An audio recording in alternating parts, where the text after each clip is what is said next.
Research foundation में आज हम जो कॉन्स्टिट्यूशन मेडिसिन होती है और उसको हम मॉडर्न जो थ्योरी है और हेनमन साहब की जो माइज़मेटिक थ्योरी है उसके हिसाब से हम समझेंगे कि आपके पास जब पेशेंट आता है उसको कितना कैटेगरीज़ में हम बांट सकते हैं।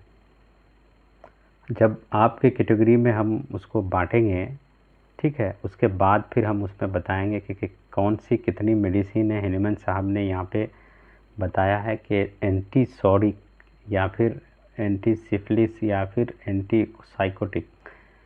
तो आज हम जो बात करने जा रहे हैं, सबसे पहली जो और अदर लैंग्वेजेस में देखें और साइंसदान है जैसे ग्रोवल्स ने जो थ्योरी दिया कॉन्स्टिट्यूशन का, हम उसको डॉक्टर हेनमन साहब की जो माइज़मेटिक थ्योरी है उनको उसमें कंपैरिजन करेंगे और उसको हम आज मॉडर्न युग में मॉडर्न ज़माने में उसको समझेंगे।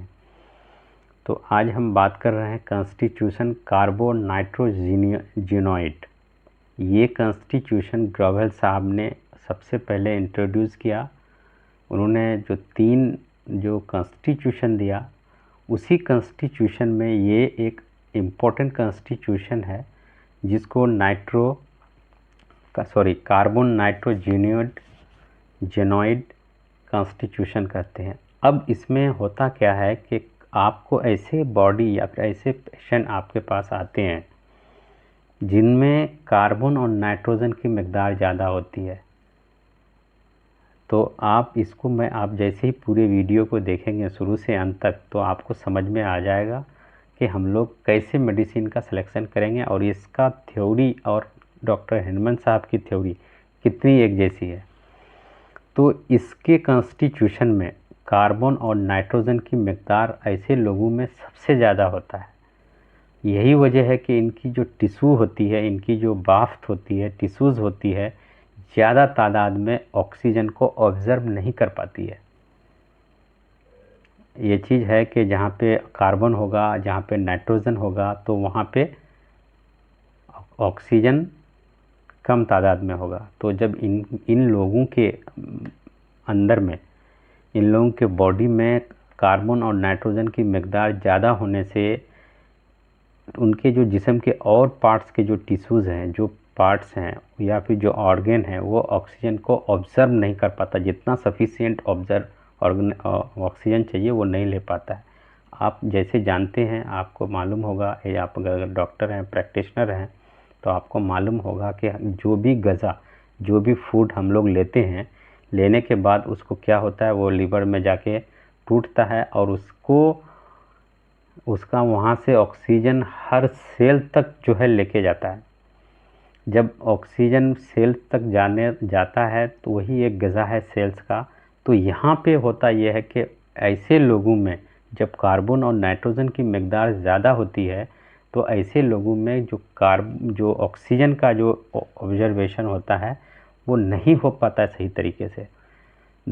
इसमें दूसरा अगर कारण देखें तो ऐसे इसमें इनसफिशिएंट होता है ऑक्सीजनरेशन, कि कुछ भी खाया तो पचता कम है, या फिर उसके सेल्स टूटते नहीं हैं।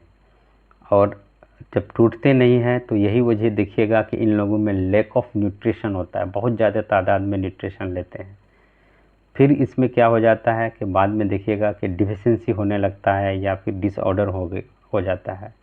ऐसे लोगों में जब डिसऑर्डर होगा तो फिर फंक्शनल डिस्टर्बेंस होने लगता है। अब हम देखेंगे कि जैसे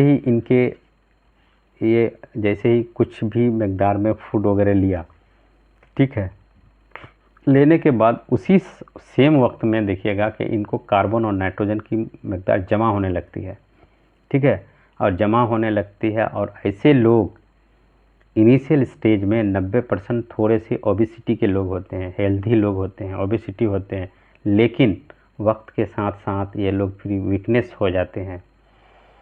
तो ऐसे लोगों की पहचान आप इसके स्किन में देखिएगा, अनहेल्दी होगा, उसमें रिंग वर्म होगा, या फिर आप उसमें उसके नील्स वगैरह में फंगल आ जाएंगे, या फिर उसको डर्टी पार्ट्स होंगे उसके स्किन वगैरह में।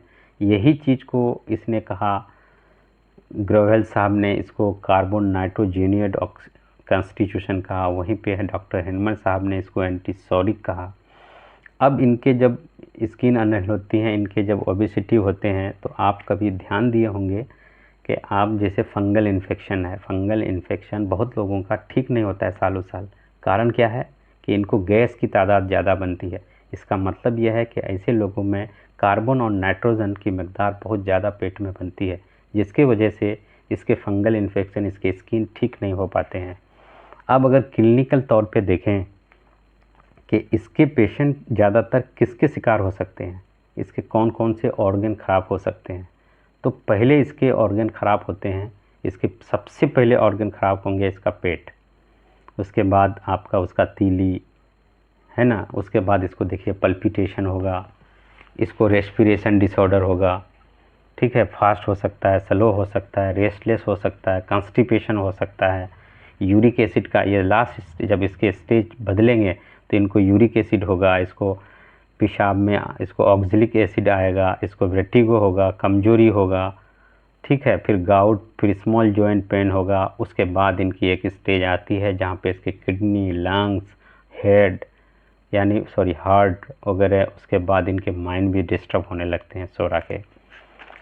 तो ये इनके आप क्लिनिकल जब इसके जाइएगा तो ये होगा, या फिर इसके जो इन्फ्लामेशन हो सकते हैं, इसके नोड्स वगैरह कभी कभी फूल जाएंगे, या फिर इनके डलनेस फील करेंगे। अब इनको एग्रीवेशन कब होते हैं, ऐसे लोगों में आप देखिएगा, इनके ऐसे पेशेंट हमेशा कंप्लेन करते हैं। क्या चीज़ का कंप्लेन करते हैं कि कुछ भी खाओ तो लगता है कि पेट फूल गया, कुछ एक दोपहर में खाते हैं तो शाम खाने का मन नहीं करता है, एक टाइम खाते हैं पेट पूरा भरा हुआ रहता है, पूरा एसिडिटी बनता है। ऐसे लोग, इनको कुछ भी ज़्यादा करे ये लोग, है ना, कुछ भी अगर इनको ज़्यादा होता है तो उनसे इनको एग्रीवेशन हो, चाहे वो काम ज़्यादा करे या कुछ खा ले या कुछ चल ले या कुछ मतलब ज़्यादा कुछ भी हो, है ना, इनका अगर इनका ज़्यादा कुछ भी होगा उनसे इनको एग्रीवेट होगा। इन लोगों को जो पहचान होती है, ऐसे लोगों को हम जहाँ तक समझते हैं, ऐसे लोगों को बैलेंस डाइट लेना चाहिए, नींद अच्छी लेनी चाहिए, और इन लोगों को अवॉइड करना चाहिए जो फैटी फूड है, ठीक है, खास के जो एनिमल सोर्स प्रोडक्ट है उनको थोड़ा सा कम करना चाहिए। दूसरा, इन लोगों में एक चीज़ और है कि इन लोगों को जो फ्रूट्स होते हैं सीजनल, उस फ्रूट को इन लोगों को यूज करना चाहिए। अब मेडिसिन, इनमें से कौन कौन सी मेडिसिन हो सकती है, तो देखिए मेडिसिन है इसमें डॉक्टर हेनमन साहब ने अपने किताब में इसका जिक्र यूँ करते हैं कि इसमें 50 से अधिक मेडिसिन है, कभी कभी आपको 90 के अधिक मेडिसिन मिलेगी, क्योंकि न्यू मेडिसिन भी कुछ ऐड हुई है। लेकिन ग्रोवेल साहब ने जो मेडिसिन है इसमें दी है कि ऐसे लोगों के मेडिसिन में अगर आप देखें तो जो ब्रॉड कैपिटल लेटर के मेडिसिन हैं, तो इसमें कुछ ज़्यादा मेडिसिन है नहीं, आप उसको 15 मेडिसिन के आसपास ही देख सकते हैं, और ऐसे सारे कॉन्स्टिट्यूशन इनका कवर हो जाता है। तो जो ग्रोवेल साहब ने कहा कि ये कार्बन नाइट्रोजेनियड जेनोइड कॉन्स्टिट्यूशन है, वही हेनमन साहब ने 100 साल पहले, 200 साल पहले उसी चीज़ को सोरिक का नाम दिया। दोनों की सिमिलरिटीज़ है। इनकी मेडिसिनें आप कलकेरिया देख सकते हैं, कलकेरिया फोस देख सकते हैं, कार्बोवेज देख सकते हैं, hepar sulph, iodum, lycopodium, natrum mur, phosphorus, sulphur, zinc met, ruta, sepia, ये मेडिसिनें आप देख सकते हैं। आर्सेनिक एल्बम देख सकते हैं, बिप्टेसिया देख सकते हैं। तो ये सब इनकी मेडिसिन है। अब कुछ कुछ देखिए, कार्बोवेज यहाँ पे सिलेक्शन करने का कारण क्या है कि उसके जो है ना एसिडिटी, हेपरसल्फ, ये देखिए इनके ज़्यादातर मेडिसिन है, जैसे नाइट्रम्यूर है ना, फॉस्फोरस है, सल्फ़र है। तो यहाँ के मेडिसिन आप देखिएगा कि इनका गैस्ट्रोइंटेस्टाइन से लेकर इनके स्किन की मेडिसिन सारी हैं, ठीक है। तो आप इस बिना पर सेलेक्ट कीजिएगा, आप इस बिना पर, इस कैटेगरी पर इस आदमी को रख सकते हैं। अब इनके मेडिसिनों का अगर एक एक करके हम चर्चा करें तो हम इसको कहाँ पे कैसा सिलेक्शन कर सकते हैं। आप देखिए कि कुछ कुछ भारत के इलाकों में या फिर दुनिया के किसी भी इलाके में आप आर्सेनिक का यूज कसरत से कर सकते हैं। ज़रूरी नहीं है कि उसमें रेस्टलेस हो, ठीक है, ज़रूरी नहीं है कि उसमें आपको प्यास हो, उसमें बेचैनी हो, क्योंकि आज जो पानी पी रहे हैं 90% पानियों में आप देखिएगा कि आर्सेनिक की तादाद ज़्यादा रहती है। तो आर्सेनिक एक पॉइज़न है और यही उसका पोटेंटाइज फॉर्म है। आप आर्सेनिक को दीजिएगा, ठीक है, इसी के कारण आपको टाइफाइड होता है। तो टाइफाइड में क्या होता है, सैलेमन बैक्टीरिया लीवर या गॉल ब्लैडर के आसपास में सेटअप हो जाता है, तो जहाँ पे लीवर और स्प्लीन को वो टारगेट करता है। फिर उसके आहिस्ते आहिस्ते जैसे ही सिम्टम बनेंगे तो पल्पिटेशन होगा, फिर लीवर बढ़ेगा, ठीक है, फिर उसमें आपको लिपिड प्रोफाइल बढ़ेगा। जब लीवर आपका SGOT बढ़ेगा तो उसका छांक नहीं पाएगा, क्योंकि टिश्यू तक तो पहुँच ही नहीं रह पा रहा है, ठीक है, आपका टिश्यू तक वो चीज़ पहुँच ही नहीं पा रहा है, क्योंकि जो भी आप खाते हैं उसको तो टूटना चाहिए, टूट करके फिर वो वहाँ तक पहुँचना चाहिए, हर सेल तक उसका ये पहुँचना चाहिए, तो वो पहुँच ही नहीं पा रहा है। जब पहुँच ही नहीं पा रहा है तो उसके लंग्स, उसके स्टमक ख़राब होंगे, उसके लीवर ख़राब होंगे, उसके स्प्लीन ख़राब होंगे। तो मेडिसिन और भी है, मैं लगा रहा हूँ यहाँ पे, आप देख लीजिए। ये सारी मेडिसिन जो हैं एंटीसोरिक की मेडिसिन है, और इनमें से जो बड़ी बड़ी मेडिसिन है वो मैं आपको बता दिया। अब रूटा को आप देखिएगा, रूटा का बिल्कुल आप देखिएगा, उसका सिम्टम देखिएगा। रूटा दर्द मोच के अलावा भी रूटा का अगर सिम्टम देखिएगा तो बिल्कुल नक्श भूमिका से मिलता है। अब सीपिया है, स्किन की सबसे बड़ी दवाइयों में है। पेट्रोलियम है, स्किन की सबसे बड़ी दवाई है। ग्रेफाइटिस है, स्किन की सबसे बड़ी दवाई है। कार्बोवेज गैस की सबसे बड़ी दवाई है। कैलकेरिया फॉस चेस्ट की सबसे बड़ी दवाई है। तो दवाइयाँ बहुत सारी है। सल्फ़र किंग है। तो आप इसको सिस्टमेटिक, अगर आप अंत तक शुरू तक देख लेते हैं वीडियो को, तो आपको समझ में आ जाएगा कि 16 मेडिसिन कौन कौन सा हम सेलेक्ट करते हैं और इनके क्या क्या प्रॉब्लम होते हैं।